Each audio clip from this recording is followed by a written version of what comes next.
o seu dia a dia, observando o seu caminhar, observando o seu testemunho. Eu estou resumindo porque não quero detalhar a lição, viu? Estou falando aqui dentro da lição, mas fazendo assim um fecho, né? Amém?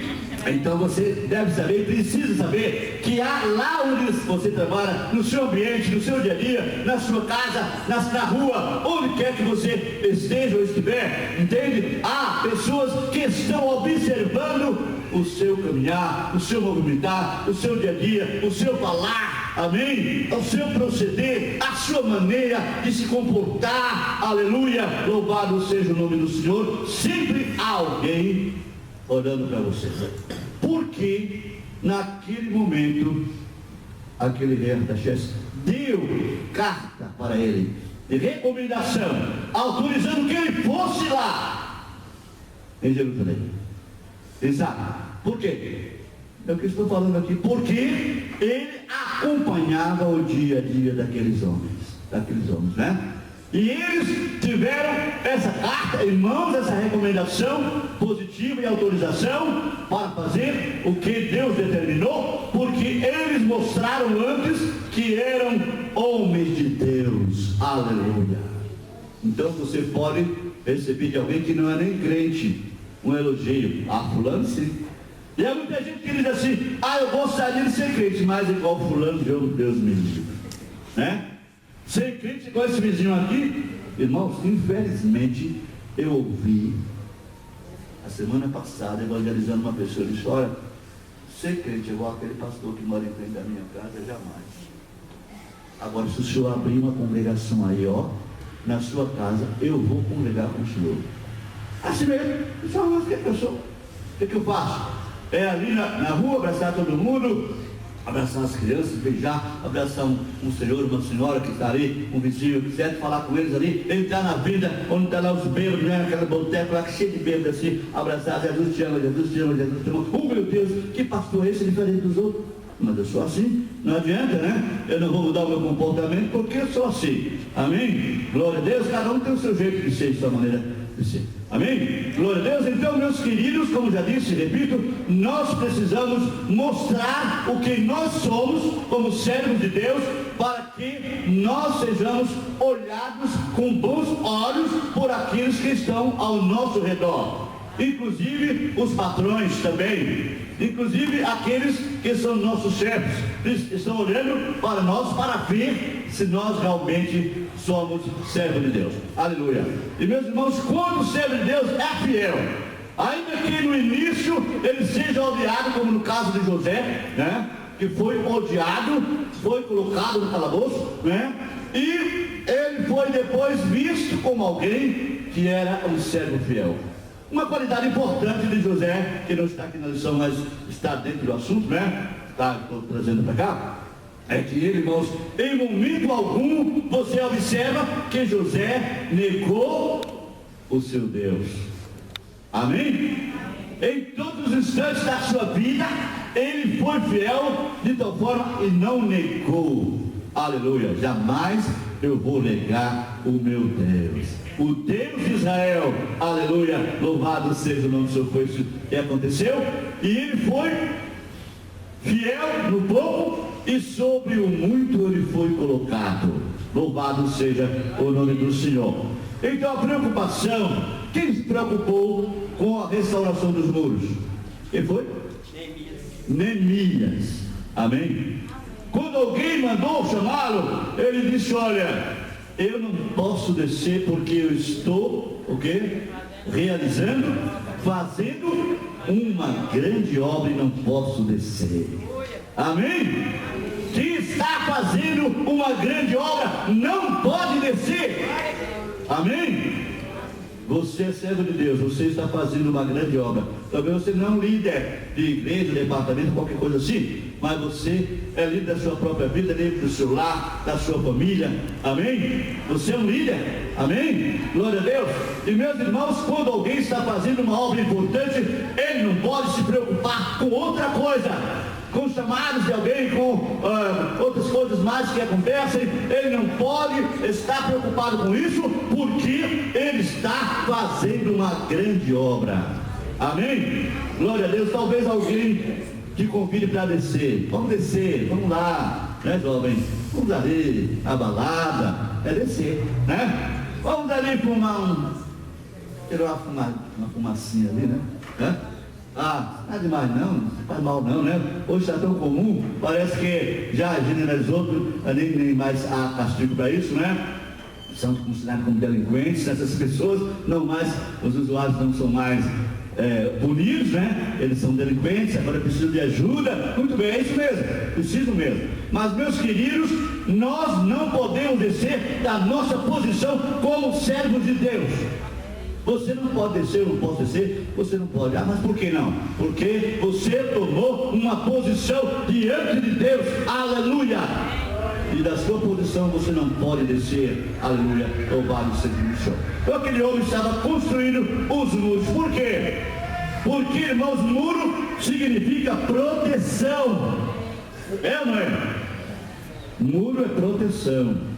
Então você precisa estar protegido pelos muros. Então a restauração, as cidades antigas lá, no Oriente Médio, principalmente em Jerusalém, elas eram, inclusive Jerusalém, cercadas de muro. Por quê?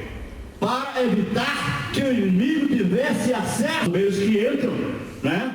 Até eles voam lá e ficam lá dentro da fumaça do fogo para salvar alguém. Para evitar que o inimigo tenha acesso a nós também precisamos estar cercados pelas muralhas do Senhor. Muralhas de fogo, cercados pelos anjos, né, de mãos dadas, né, eles fazem uma barreira para impedir que o inimigo nos ataque. Louvado seja o Deus, né? Agora está em fogo, qualquer fogo que está a queimação da minha cabeça, né?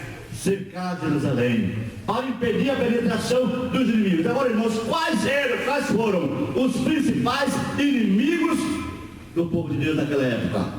Durante esse trimestre, estudamos, né? Quais foram os principais inimigos?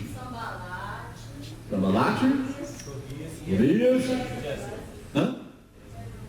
quem mais? Muito bem. E Tobias, qual era o nome de Tobias assim? O apelido dele? É o quê? Então, o apelido de Tobias que colocaram era Deus é bondoso. Deus é bondoso, olha gente. Olha o homem daquele, né? Com esse apelido, né? Apelido tão importante, né? Mas, meus queridos, é isso que acontece. E eu gostaria de saber, os moabitas, eles eram descendentes de quem? Quem sabe? Quem sabe? A etimologia daquele povo, a origem daquele povo moabita, é de quem? De Ló. De Ló, olha, de Ló, né? Ló. E foi da primeira filha de Ló, né?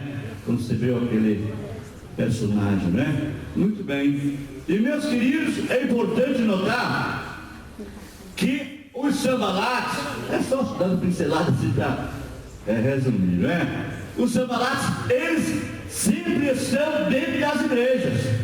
Estão ou não estão? Existe joio e trigo dentro da igreja, gente. E Sambalate não surge do trigo, não. Sambalate surge do joio. Viu, gente? Mas eu tenho certeza que aqui não tem. Será que tem? Não tem. Joio? Não tem.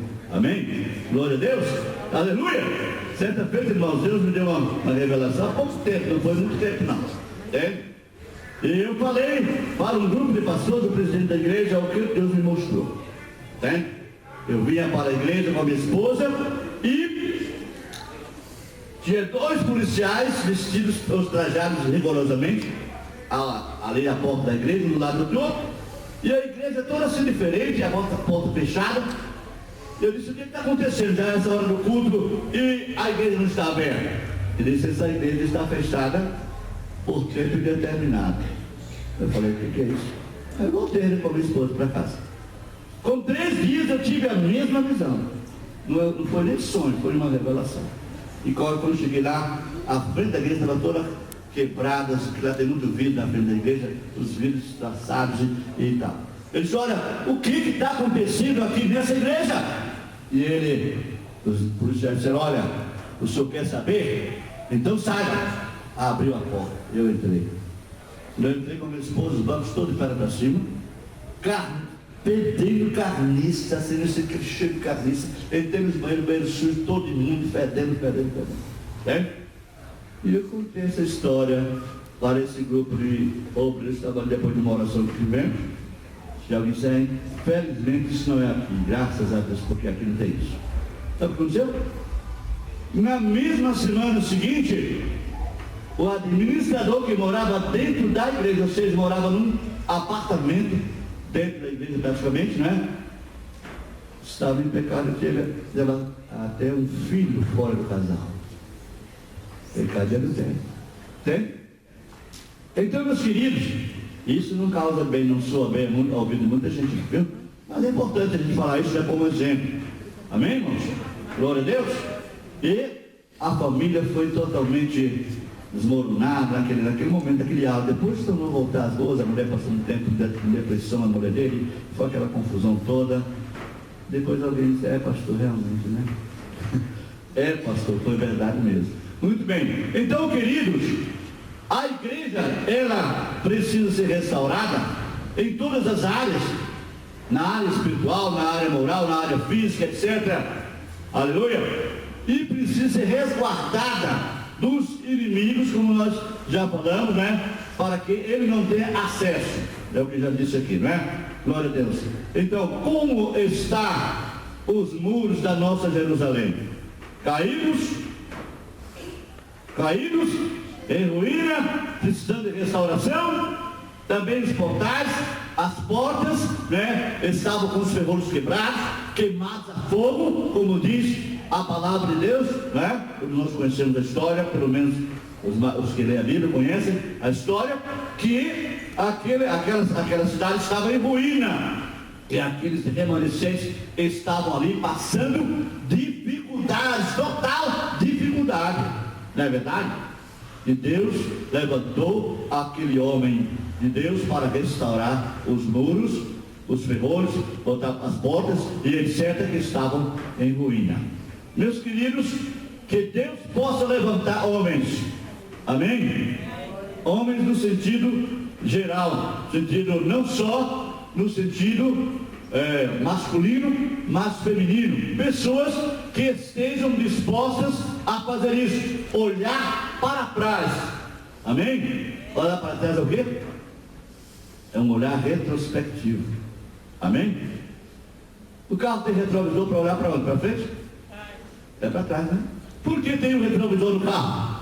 É para você olhar para trás, amém? Ver o que está acontecendo atrás, ali no momento. Mas devemos não só ver o que está acontecendo agora, nesse olhar de retrospecto, né? Para trás, olhando para trás, mas é o que está longe ainda, o que aconteceu longe de nós, amém? E que às vezes foi deixado para trás. Acontece isso, irmãos, que nós deixamos para trás alguma coisa que deveria, né, ser resolvida naquele momento, e nós passamos por cima e deixamos para trás e não resolvemos, amém? Quem sabe é aquela diferença que você teve com o seu parente há anos atrás e não voltou, né, lá para se retratar, mesmo você tendo razão, porque, irmãos, a palavra de Deus, ela diz que nós devemos primeiro nós devemos ir ao encontro do nosso inimigo e pedir perdão. Pedir perdão ao inimigo, isso é uma coisa triste, né? Mas realmente é preciso acontecer. Por que eu estou falando isso? Porque a palavra de Deus, irmãos, ela é profecia. Eu estou aqui não é apenas trazendo esse assunto para vocês, mas como profeta de Deus. Eu sempre digo aos irmãos, quando eu vou falar, eu não estou à frente aqui para pregar o belética, para dizer grego e hebraico, foi de grego, pode vir em qualquer lugar. Eu quero saber em português, amém? Não quero saber nem lá o que veio lá do grego ou do hebraico. Eu quero saber se aqui em português é isso, então é português, amém? Foi traduzido e eu quero na minha própria língua, amém? Glória a Deus. Então, queridos, como já disse, nós precisamos muitas vezes reparar as brechas que ficaram abertas, há tempos atrás e que não foram fechadas ainda. Será que existe aqui alguém que teve alguma diferença, algum problema com alguém, com o esposo, com a esposa, com o filho, com o pai, com o primo, com a irmã? Qualquer pessoa assim, que ainda não reparou essa brecha? Hoje é o dia, viu? É restauração. A lição foi sobre restauração, e é necessário que restauremos e tapemos as brechas que ficaram para trás muitas vezes. Amém? Isso pode acontecer, entende? É muito normal, às vezes, entre a família haver algum problema, entende? É muito normal acontecer isso. Então a preocupação daquele homem de Deus, Neemias, foi essa, né? Reparar as brechas, foi restaurar os muros, também restaurar as casas que estavam em ruínas. Amém? Glória a Deus. E qual foi a preocupação do outro homem que veio também com o mesmo objetivo? Qual foi? Restaurar o quê? Hein? O elo, a ligação entre Deus e o povo. Muito bem. Então o povo estava desligado, né? Estava desligado. Então, irmãos, nós temos aí, como já falei, que esse homem de Deus foi um protótipo também que tem aplicação para o Novo Testamento, né? Um tipo de Jesus que veio para restaurar, entende? Jesus veio para quê? Não foi para restaurar? Salvar e restaurar. O objetivo, irmãos, era restaurar Israel, propriamente dito, né? Veio para o que era seu, os seus não receberam. Mas o objetivo de Jesus era exclusivamente restaurar Israel. Né? É tanto que os discípulos, eles ficaram assim com receio de sair ali, né? Daquele ciclo ali, de Jerusalém, e pregar em outro local. Porque eles achavam, irmãos, que Jesus veio exclusivamente só para Israel. E a mensagem que eles tinham a pregar era só para Israel. Mas Deus tinha um plano com o mundo inteiro de restauração. Amém? Jesus hoje é o restaurador. Por isso que nós não podemos ficar mais, irmãos, estribados em exemplo do passado. Tem? Lá em Jerusalém, e contando a história de Jerusalém, porque tem muita gente hoje que só não prega mais Jesus, só prega só o Velho Testamento. É prosperidade, é isso, é Jerusalém, é Mefibosete, não sei o quê, mas não prega mais o Evangelho. Eu dou graças a Deus porque a nossa igreja, a que eu estava também, é a mesma coisa, né? Na questão de preocupação com a salvação, está preocupada com a restauração espiritual das pessoas, no sentido de que eles sejam alcançados com a bênção da salvação. E quando a pessoa está no mundo de pecado, irmãos, ele está destruído, não é verdade? E precisando de restauração. Jesus veio para isso.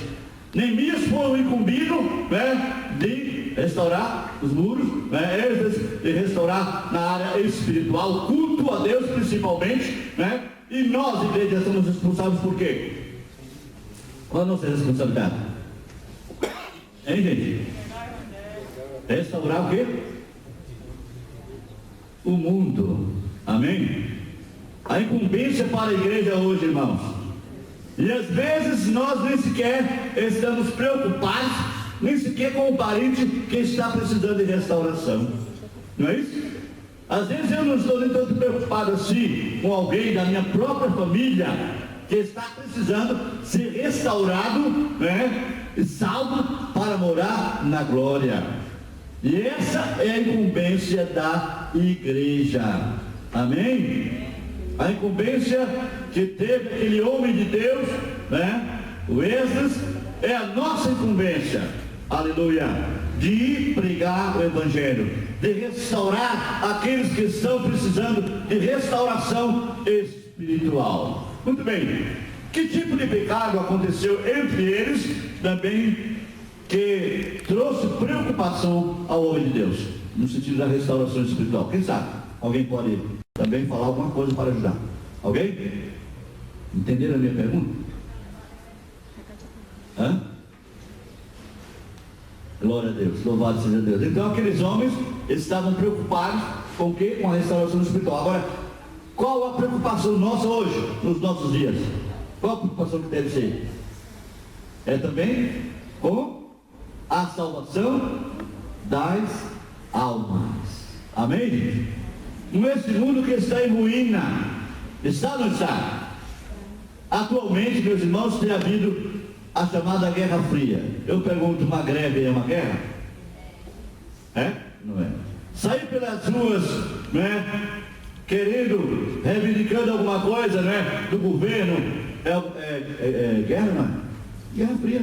A diferença da guerra nossa aqui para o Oriente Médio, por exemplo, o Iraque, sabe qual é? É que eles lá se lançam corpo e alma para defender aquilo que eles reivindicam. Entende?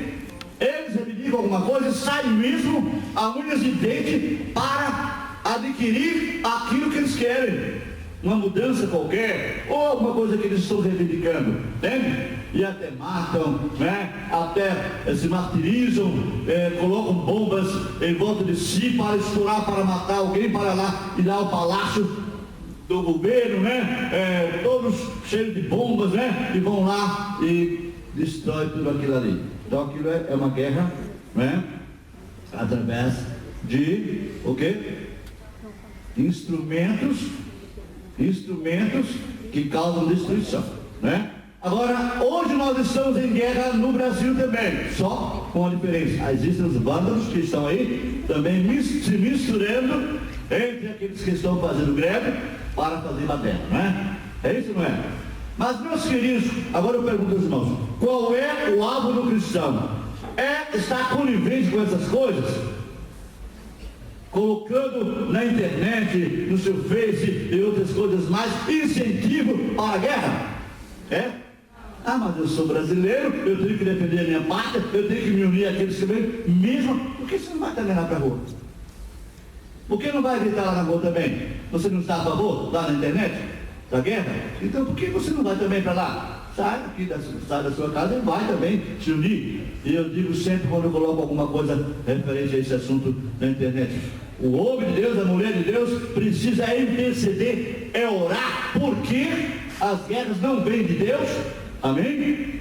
Essas reivindicações, elas podem ser feitas de outras formas, não através de baderna, de ir para a rua e fazer coisas assim semelhantes, né? Mas é preciso o Brasil abordar, é preciso sim. Mas que você não seja realmente um daqueles que está conivente com aquilo que está acontecendo. Amém, irmãos? Louvado seja o nome do Senhor. A restauração do nosso Brasil, ela depende de modo exclusivo, no sentido material e espiritual, de intercessão. Fazer uma campanha para Deus abençoar o nosso presidente, a nossa presidente, os deputados, os outros que estão lá, né, no legislativo, né, no executivo, as pessoas que estão lá na direção. Vamos fazer oração por eles. Mas eu pergunto aqui, não quero que ninguém levante a mão, quem já fez uma oração em favor dos seus líderes políticos? Talvez ninguém. Quase poucos estão fazendo, né? Orando, intercedendo. O que eu faço é isso para a glória de Deus. Interceder para que Deus traga solução para os problemas que estão acontecendo. Meus irmãos, esses homens de Deus que receberam essas incumbências, como nós temos aqui, de restaurar o muro e restaurar a parte espiritual, eles dependeram de Deus. Não se faz restauração sem a dependência de Deus. Amém? Não há melhoria sem a presença de Deus. Homem nenhum faz nada pelo Brasil sem a presença de Deus. E se nós orarmos, nos dominarmos diante da face do Senhor, Ele vai realmente restaurar os muros do nosso Brasil. Ele vai restaurar a fé de muitas igrejas que já estão cauterizadas, já estão praticamente inconscientes, e às vezes tem a igreja apenas como um ambiente, não é só social, não é verdade? Um ambiente para ela estar aqui e desfrutar daquela grandeza do louvor, quem sabe de ouvir uma mensagem maravilhosa, mas voltar para casa e continuar sendo a mesma pessoa. Viu, gente? A igreja não é uma sociedade. Mas desculpe, né? Eu estou falando dentro do assunto, mas indo mais abrangendo mais por fora, porque realmente a igreja não é uma sociedade. Amém? Sociedade no sentido secular, ela é uma sociedade. Por quê? Porque as pessoas se associam. Todos aqueles que se reúnem e têm o mesmo pensamento, tomam as mesmas decisões, eles formam uma sociedade. Amém? Então nós somos uma sociedade no sentido, mas uma sociedade cristã, uma sociedade evangélica, nos associamos não para assuntos seculares e materiais, mas nos associamos para fazer a obra de Deus principalmente. Amém? E para que nós tenhamos condição de fazer a obra de Deus, na direção de Deus, na orientação de Deus, nós precisamos principalmente da restauração espiritual. Amém? E eu pergunto, como está a minha vida espiritual diante de Deus? Meus irmãos, diz a palavra que, lá em Isaías está escrito, né? Que os nossos pecados fazem divisão entre Deus e entre nós e Deus. Amém? E às vezes o grande empecilho, né, que se nos apresenta, nos impedindo de que nós sejamos ouvidos por Deus, é justamente isso, né? É a nossa falta de comunhão com Deus. E às vezes há pessoas que não acreditam mais nem em si mesmas. Eu não acredito mais em mim, Deus não vai ouvir a minha oração, porque eu vivo assim, vivo assado de qualquer forma, né? E ele vive como aquele crente, como já disse no início, cauterizado, mas que precisa de uma restauração espiritual. Aleluia, louvado seja Deus. Irmãos, também passando, dando uma olhada em todas as lições durante esse tempo, eu percebi uma coisa: Sanbalat, ou Tobias, ele teve algum acesso à casa de Deus? Ocupou algum lugar? Quem sabe? Quem pode responder? Cadê a tradução? Teve ou não teve? Muito bem. Qual foi o lugar que ele ocupou?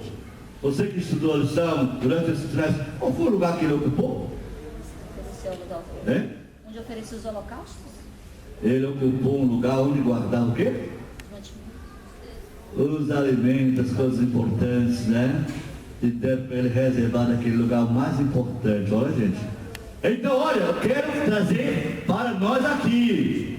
Olha, Tobias está querendo o lugar mais importante. Ele está querendo ocupar o lugar mais importante. Qual é o lugar mais importante do cristão? Qual é? Não, o lugar mais importante é o coração. Dizem? Mas também a mente, né? Coração e mente são os dois lugares mais importantes do nosso corpo, né? E esses dois lugares é que Tobias está querendo ocupar. A sua mente e o seu coração, a minha mente e o meu coração. E é preciso expulsar os Tobias. Amém? Não, Tobias, você não é dos nossos, não. Você é estrangeiro. E muita gente está dando lugar a coisas estranhas na sua vida, na sua mente e no seu coração. É ou não é? Tem muita gente aí deixando que aquele lugar que deveria ser do Espírito Santo, né, ocupado por coisas que não agradam ao Senhor. Amém, irmãos? Então é necessário que nós pensemos nisso. Não vamos dar lugar aos Tobias, aos Sanbalats e os inimigos, não é verdade? Que eles ocupem algum lugar em nossa vida, em o nosso coração. Aleluia. Porque se eles ocuparem esses lugares tão importantes, nós vamos ser derrotados totalmente, destruídos totalmente. E se realmente houver necessidade de uma restauração e de uma tomada desse lugar, faça isso hoje. Eu vou tomar. Eu vou expulsar hoje Tobias, amém? Do lugar que não é dele, e vou ocupar com aquele que é dono do lugar. Meu coração é de Jesus, é do Espírito de Deus, não é de pecado, não é de fornicação, não é de mentira, não é de adultério, não é de impureza, não é de lascívia, não é dessas coisas, amém? E alguém diz assim, ainda estava conversando com uma pessoa ontem, lá em Matarani, sobre essa história de homossexualismo, né? Pessoas com a mente ocupada com adultério, irmão, com pensamentos impuros, E meus irmãos, homossexualismo não é doença, é coisa da mente e é física também, entende? Mas para vencer isso é preciso que o lugar de Deus seja ocupado em nossas vidas. Uma das razões por que a pessoa se dedica a essas coisas, irmãos, é que eles deixam outra coisa errada ocupar a sua mente e o seu coração. Viu, gente? Então devemos ver isso, né? Não devemos deixar que essas coisas ocupem a nossa mente e o nosso coração. E às vezes, alguém falando ontem, infelizmente, meus irmãos, dentro das igrejas está cheio dessas coisas, lesbianismo, homossexualismo, pessoas que às vezes está dando um abraço ali, você está pensando que é um abraço de amor espiritual, mas a intenção é outra. Olha, misericórdia, né?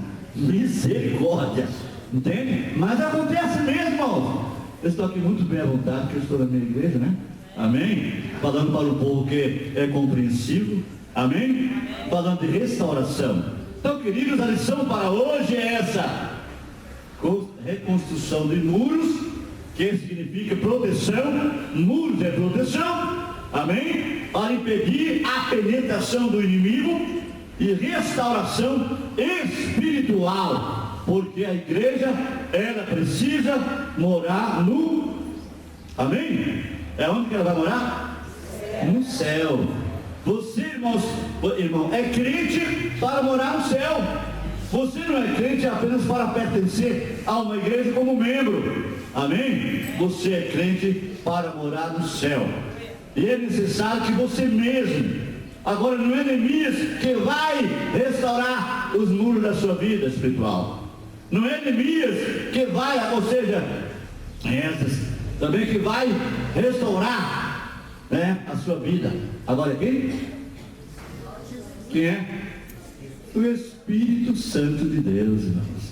E é por isso que não foi à toa que Deus colocou o desejo no coração do pastor de falar sempre aqui nas sextas-feiras a respeito de quê? Do Espírito Santo, da atuação do Espírito Santo. Hoje esta missão não é mais de Neemias, não é mais de Esdras. Restaurar muros e restaurar a vida espiritual, portas e ferrolhos, não, entende? Hoje essa responsabilidade é do Espírito Santo, né? Aleluia, que é aquele que é responsável pela igreja de fazer lembrar, de ensinar, de restaurar, de orientar, tudo isso que nós vemos na Bíblia, que realmente são funções do Espírito Santo, não é verdade? Aleluia, atuando na igreja. Glória a Deus, que nós possamos deixar, irmãos, que esse Espírito Santo de Deus exerça a mesma função daqueles homens de Deus, que no passado eles atuaram na igreja, ou seja, na vida do povo de Deus, para restaurar e proteger. Amém?